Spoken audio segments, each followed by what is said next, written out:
주시는 말씀은 열왕기하 13장 1절부터 13절의 말씀입니다. 열왕기하 13장 1절부터 13절의 말씀입니다. 오늘 말씀 교독하실 때 제가 먼저 읽고 또 13절 함께 읽겠습니다. 유다의 왕 아하시아의 아들 요아스의 제23년에 예후의 아들 여호아하스가 사마리아에서 이스라엘 왕이 되어 17년간 다스리며 여호와 보시기에 악을 행하여 이스라엘에게 범죄하게 한 느밧의 아들 여로보암의 죄를 따라가고 거기서 떠나지 아니하였으므로 여호와께서 이스라엘에게 놓아사 늘 아람 왕 하사엘의 손과 그의 아들 베나닷의 손에 넘기셨더니 아람 왕이 이스라엘을 학대함으로 여호아하스가 여호와께 간구하매 여호와께서 들으셨으니 이는 그들이 학대받음을 보셨습니다. 여호와께서 이에 구원자를 이스라엘에게 주심에 이스라엘 자손이 아람 사람의 손에서 벗어나 전과 같이 자기 장막에 거하였으나 그들이 이스라엘에게 범죄하게 한 여로보암의 죄에서 떠나지 아니하고 그 안에서 따라 행하며 또 사마리아의 아세라 목상을 그냥 두었더니 아람 왕이 여호아하스의 백성을 멸절하여 타락 마당에 티끌같이 되게 하고 마병 50명과 병거 10대와 보병 10,000명 외에는 여호아하스에게 남겨두지 아니하였더라. 여호아하스의 남은 사적과 행한 모든 일과 그의 업적은 이스라엘 왕 역대지략에 기록되지 아니하였느냐? 여호아하스가 그의 조상들과 함께 잠에 사마리아에 장사되고 그 아들 요아스가 대신하여 왕이 되니라. 유다의 왕 요아스의 제37년에 여호아스의 아들 요아스가 사마리아에서 이스라엘 왕이 되어 16년간 다스리매 여호와께서 보시기에 악을 행하며 이스라엘에게 범죄하게 한 느밧의 아들 여로보암의 모든 죄에서 떠나지 아니하고 그 가운데 행하였더라. 요아스의 남은 사적과 행한 모든 일과 유다 왕 아마샤와 싸운 그의 업적은 이스라엘 왕 역대지략에 기록되지 아니하였느냐? 다 함께 요아스가 그의 조상들과 함께 잠에 이스라엘 왕들과 함께 사마리아에 장사되고 여로보암이 그 자리에 앉으니라. 아멘. 오늘 열왕기하 13장 1절부터 13절 말씀을 중심으로 말씀 전하겠습니다. 열왕기하 말씀을 쭉 보면 좋은 일들만 이루어지는 게 아니라 또 안타까운 장면이 이루어집니다. 어떤 장면에서는 이런 표현해서 죄송합니다. 어떻게 이런 영적 수준의 왕이 이 나라를 끌고 갈 수가 있지? 라며 우리 가운데 퀘스천 마크를 던져주는 일들도 있습니다. 유다 왕 할 것 없이 또 북이스라엘 왕 할 것 없이 그런 것들이 모두 목격이 되어지는데요. 저는 특별히 이들을 향한 안타까움을 넘어서서 또한 이분들보다 또 중요한 것은 또 오늘을 살아가는 저와 여러분이잖아요. 저와 여러분 가운데 주시는 하나님께서 주시는 그 마음, 그 뜻을 헤아려서 우리가 이 일을 피하며 우리가 반복하지 아니하며 주님의 뜻을 따라 온전하게 살아갈 수 있는 저와 여러분들에게 간절히 소망합니다. 1절부터 5절 말씀을 보니까 예후 다음으로 여호아하스가 북이스라엘 왕으로 등극했습니다. 여호아하스에 대한 하나님의 평가는 어떨까요? 악한 왕으로 평가를 받았습니다. 그 이유는 무엇일까? 그것은 성경에 기록되어 있듯이 이전 왕들처럼 행했기 때문입니다. 여로보암처럼이라고 되어 있는데 여로보암이 금송아지를 하나님처럼 숭배를 했고 또 백성들도 그렇게 할 수 있도록 부추겼잖아요. 그것을 계속해서 그 죄를 짓는 것입니다. 어찌 그 크신 하나님 금송아지를 할 수 있을까요? 지금 생각해보면 웃음이 날 것 같기도 하고 참 이해가 되지 않는 장면인데요. 하나님은 금송아지가 아니시죠. 하나님은 살아계신 하나님이십니다. 어떤 물건이나 어떤 무슨 귀중한 금 같은 것에 가두어 둘 수 있는 그런 분이 아닙니다. 온 우주를 창조하시고 알파와 오메가가 되신 하나님께서 어찌 그 금송아지라는 그 작은 곳에 그 인간이 소중하다고 하지만 인간 모든 것을 넘어서서 우주의 역사와 모든 것을 볼 때에도 이게 무슨 가치가 있겠고 그 안에 무슨 하나님이 들어가시겠어요? 아무튼 여호아하스는 이 금송아지 숭배를 백성들에게 행하게 하면서 나라 전체를 우상 숭배라는 죄에 물들고 죄를 짓게 만들었습니다. 참으로 리더가 중요합니다. 어떤 자가 세워지는지에 따라 주변 사람들이 영향을 받기 때문이죠. 금송아지를 숭배하면 하나님과 가까워졌을까요? 아닙니다. 그들은 오히려 하나님과 멀어지게 되었습니다. 하나님의 뜻보다는 자신의 뜻을 구하는 잘못된 자리로 나아가게 되었습니다. 이 일에 대해서 여러 번 경고가 있었습니다. 우리 알람이 울리고 위기의 경보가 울리고 경고가 울리면 어떻게 해야 되죠? 떠나야 됩니다. 그 위험의 신호가 알려지는 그 장소에서 떠나야 되는 것이죠. 그러나 경고가 여러 번 이루어졌지만 여호아하스는 우상 숭배에 대해서 유턴하지 않았습니다. 그래서 하나님은 아람 왕에게 북이스라엘을 넘기셨습니다. 아람 왕 하사엘과 그의 아들 베나닷이 굉장히 많이 괴롭혔습니다. 또 보통 이상의 많은 조공을 원했습니다. 마른 걸레 아시죠? 마른 걸레 짜면 물 나와요? 물이 안 나옵니다.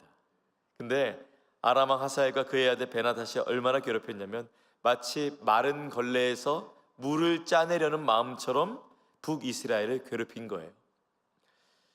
그리고 이제 우리가 주목할 장면은 이 다음입니다. 여호아하스는 우상 숭배의 죄에 찌들었었지만 하나님을 찾게 됩니다. 사랑의 하나님께서 그리고 그에게 은혜를 베풀어 주십니다. 바로 4절 말씀인데요, 제가 읽어드립니다. 아람 왕이 이스라엘을 학대함으로 여호아하스가 여호와께 간구하매 여호와께서 들으셨으니 이는 그들이 학대받음을 보셨음이라. 그리고 5절 말씀에는 구원자를 보내주셨다고 나와 있습니다. 참으로 하나님이 어떻게 이렇게 악한 왕으로 평가를 받았고 그리고 그의 조상에 따라 우상 숭배를 했지만 어떻게 이렇게 하나님께서 은혜를 베푸실 수 있으셨을까? 오늘 우리는 이 말씀을 어떻게 적용해야 할까요? 우상 숭배하는 악한 죄를 지었지만 하나님은 그분을 찾는 자를 외면하지 않으시고 다시 하나님을 찾고 돌아오는 자를 받아주시고 은혜 베푸시는 하나님이심을 알 수 있는 것입니다. 그러나 하나님이 단순히 어려움을 당하기 때문에 또 굉장히 고통 가운데 있기 때문에 또 하나님이 감정 또 감성으로 반응해서 그러신 것이 아니라 하나님께서 언약 때문에 은혜 베푸신 것임을 알 수 있습니다.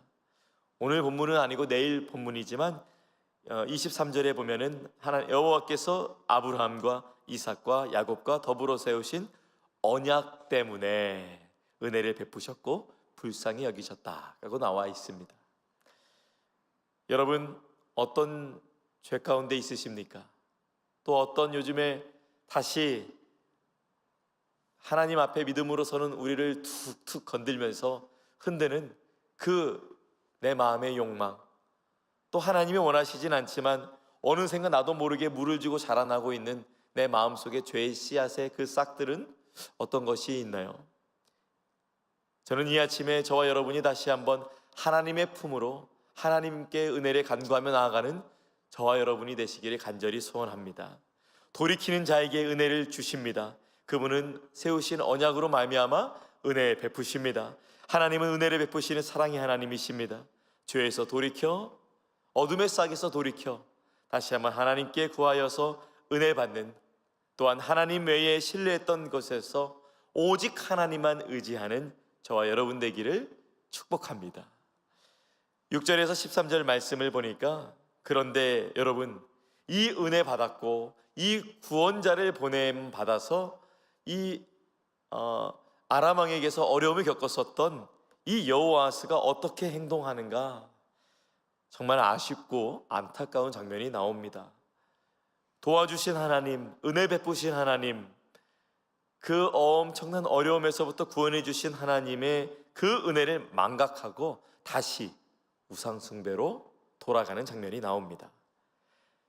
변화될 때는 몇 도 변화돼야 되죠? 180도 변화돼야 됩니다. 180도에서 한 번 또 180도를 도르면 결국 제자리가 되잖아요. 그러니까 여호아하스가 하나님을 찾았을 때 180도 변했는데 다시 또 이 위기가 지나가자 또 180도가 변해서 원래 우상 숭배를 했던 그 자리로 다시 돌아갔던 것입니다. 당시 아람 왕의 힘은 역사적으로 볼 때 굉장히 강력했습니다. 남유다도 굉장히 건드렸고 또 북이스라엘도 굉장히 간섭하며 전쟁을 촉구하며 굉장히 힘이 막강했습니다. 이스라엘 스스로는 나올 힘이 없었습니다. 그러나 제가 좀 전에 말씀드린 것처럼 5절 말씀에서 하나님께서 구원자를 보내주셔서 풀려났다고 되어 있습니다. 이 은혜 베푸신 하나님께서 이렇게 은혜 베풀어 주셨죠.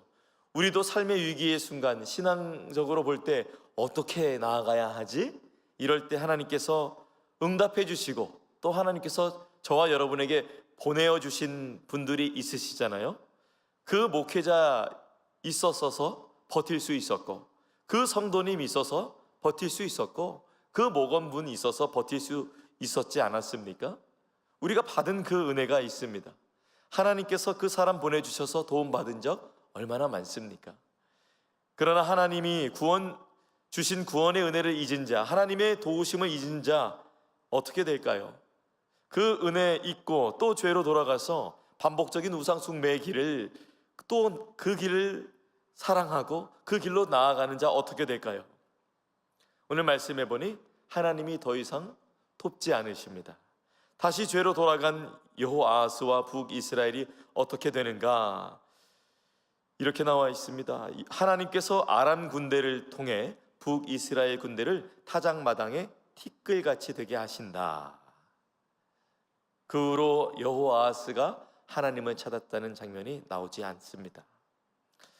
이 여호아하스 다음에는 그의 아들 요아스가 왕이 되는데요, 그도 여호보암의 죄에서 돌이키지 않아서 악한 왕으로 평가받게 됩니다. 은혜를 기억하고 도움을 받은 것을 기억하지 못하고 하나님을 떠난 자가 겪게 되는 어려움이었습니다. 이렇게 간혹 이렇게 영상들을 보면은 참 재밌는 동물들이 있습니다. 굉장히 밀림의 왕이죠. 사자. 굉장한 힘과 또 턱의 힘을 가지고 있는데, 아니 글쎄 어떤 동물과학 박사님이 어려움에 빠져서 부모도 버린 이 아기 사자를 이 사막에서 아무도 보이지 않는 곳에 그 넝쿨에 이렇게 걸려있는 그 사자를 발견해서 구해준 거예요. 얼마나 오랫동안 밥을 못 먹었는지 야였고 이렇게 소리 내는 것도 굉장히 미약했습니다. 그런데 이 동물 박사님이 이렇게 몇 달 또 이 사자가 온전한 힘을 가질 수 있도록 아주 좋은 음식들과 계속해서 사랑을 주면서 돌봤더니 이 아기 사자가 건강을 되찾았고 무럭무럭 자라났던 거예요. 그래서 이 사자의 귀에 표식을 달아두고 이제 나중에 이렇게 다시 원래 있던 그 자리로 풀어줬는데요, 몇 년이 지난 후에 그 자리를 갔는데, 아니 글쎄 그 표식이 있는 그 사자를 만난 겁니다.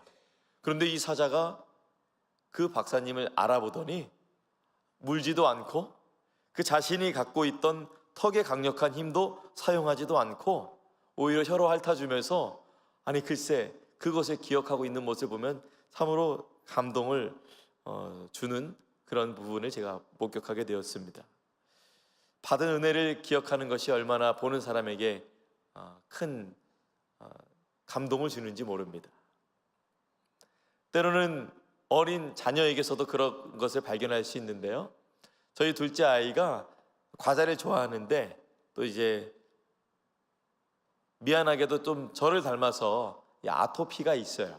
그래서 너무 이게 좋아하지만 많이 주면 안 되잖아요. 제한된 것을 조금씩 아빠가 많이 주고 싶지만 또 너가 또 너무 힘들면 안 되니까 이렇게 준다라고 했는데, 그 아이가 제일 좋아하는 과자가 뭔지 아세요? 콘칩입니다. 한국 과자인데 저도 좋아하는데 콘칩이라는 거예요. 근데 이 아이가 이걸 굉장히 아껴요. 그리고 막 누가 열면은 왜 허락 안 받고 열었어요? 이렇게 딱 묻습니다. 근데 어느 날 언니가 많은 것 중에 이 아이가 넉넉하게 이렇게 마음을 쓸 수 있는 것들이 있는데 그 콘칩을 언니가 요구하는 거예요. 주기 아까운 과자, 아빠도 허락 맡아야 되는 이 과자를 이 둘째 아이가 언니한테 이렇게 한 움큼 쫙 쥐어서 이렇게 그릇에 담아서 주는 거예요. 저는 깜짝 놀랐어요. 그래서 아니 로이야, 너는 아빠한테도 주기 힘든 그 과자를 어떻게 언니한테 줄 수 있니?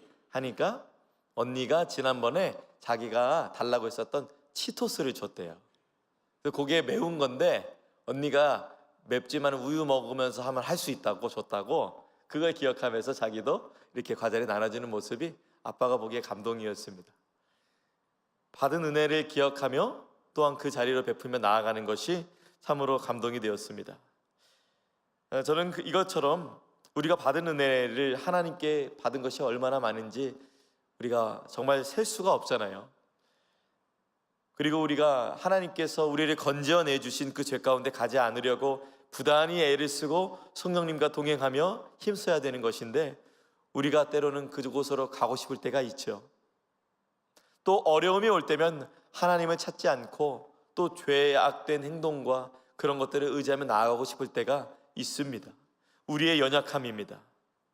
그러나 우리는 주 예수 그리스도의 십자가의 보혈에 그 피값으로 사신 바 되어서 죄와 사망 권세를 이기신 그 예수 그리스도의 승리에 동참케 하신 그 우리가 받은 가장 큰 은혜를 이 아침에 기억해야 할 것입니다.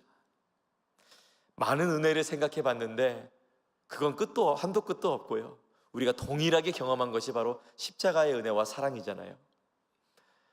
이 말씀을 어떻게 적용할 수 있을까요? 우리가 어려움이 있을 때 여호아하스 왕처럼, 또 평안했을 때 다시 죄악으로 돌아가고 또 하나님을 외면하는 것이 아니라 그 위기가 지나갔다 할지라도 여전히 하나님을 사랑하고 이전에 지었던 죄의 삶, 금송아지와도 같이 여겼었던 그것을 경계하는 삶, 우리가 그렇게 오늘 아침 시작되어지기에 간절히 소망합니다. 혹시 우리가 또 하나님께 묻지 아니하고 이들이 금송아지한테 묻고 결정했던 것처럼 우리가 혹시 또 하나님께 기도하지 않고 결정하지는 않는지, 또 우리가 마치 이스라엘 백성들이 금송아지에게 어떠한 말씀을 듣고자 하여서 자신의 인생을 결정하는 것처럼 우리가 하나님에게 어떠한 말씀을, 하나님의 말씀을 듣지 않고 혹여나 우리의 삶을 계획하지는 않는지, 혹시 하나님께 은혜를 받고 저와 여러분의 영혼을 구원해 주신 하나님의 은혜를 잠시 잊고 내 인생, 내 가정, 내 사업장, 내 직장, 내 사역을 계획하지는 않는지 우리가 돌아보기 원합니다. 우리가 주신 은혜를 기억해야 할 것입니다. 이왕 우리가 돌아갈 거면 주님의 은혜로 돌아가기를 소원합니다. 이왕 돌아갈 거면 주님이 주신 사명으로 돌아가기를 소원합니다. 이왕 돌아갈 거면 주님의 사랑으로 돌아가는 저와 여러분 되기를 바랍니다. 오늘 하루 우상 숭배를 통해서 나의 뜻을 이루고자 하는 것으로 가지 않고 나를 통하여서 하나님의 뜻이 이루어지기를 간구하며 이 아침 주님과 함께 믿음으로 당당하게 전진하여 나아가는 여러분이 되시기를 예수님의 이름으로 축원합니다. 기도하겠습니다. 하나님, 귀한 말씀 주심에 감사합니다. 오늘 이 말씀을 통하여서 하나님은 은혜 베푸시는 하나님이심을 보게 되었습니다. 언약을 세우시고 그것을 놀랍게 성취하시는 주님, 우리가 때로는 연약하고 죄진 모습 가운데 있다 할지라도 주 예수 그리스도의 보혈의 피값으로 말미암아 우리를 구원하신 새 언약을 세우신 주님의 사랑, 우리가 그것을 기억하오니 우리에게 이 아침에 다시 한번 은혜 베풀어 주시옵소서. 오직 하나님의 은혜만을 간구합니다. 또한 우리가 여호아하스 왕이 지었던 죄, 은혜를 받았지만 다시 돌아갔었던 것처럼 그것을 반복하지 않는 우리가 되기를 소원합니다. 만약 우리에게 그런 모습이 보여지거든 성령 하나님, 우리 가운데 말씀하여 주시옵시고 우리 가운데 귀한 동역자들 주셨사오니 그 동역자들을 통하여서 말씀하여 주시옵시고 하나님의 은혜와 사랑으로 그 안에서 온전한 진리의 자유를 경험하는 모든 성도님들 될 수 있도록 주님 함께하여 주시옵소서. 특별히 이 아침에 여전히 어려움과 또한 몸의 질병으로 인하여서 고난받고 환난이 있는 성도님들 주님 긍휼히 여겨 주시옵시며 오늘 아침에 치유와 회복으로 또한 강건케 하시는 주님을 아버지 하나님 경험하며 그 마음 가운데 믿음 더욱 더하시는 복된 아침 되게 하여 주시옵소서. 모든 것 주님께 맡겨드리며 귀하신 예수님의 이름으로 기도합니다. 아멘. 하늘에 계신 우리 아버지여, 이름이 거룩히 여김을 받으시오며 나라가 임하시오며 뜻이 하늘에서 이루어진 것 같이 땅에서도 이루어지이다. 오늘 우리에게 일용할 양식을 주시옵고 우리가 우리에게 죄 지은 자를 사하여 준 것 같이 우리 죄를 사하여 주시옵고 우리를 시험에 들게 하지 마시옵고 다만 악에서 구하시옵소서. 내게 나라와 권세와 영광이 아버지께 영원히 있사옵나이다. 아멘. 각자의 기도의 제목으로 기도하시겠습니다.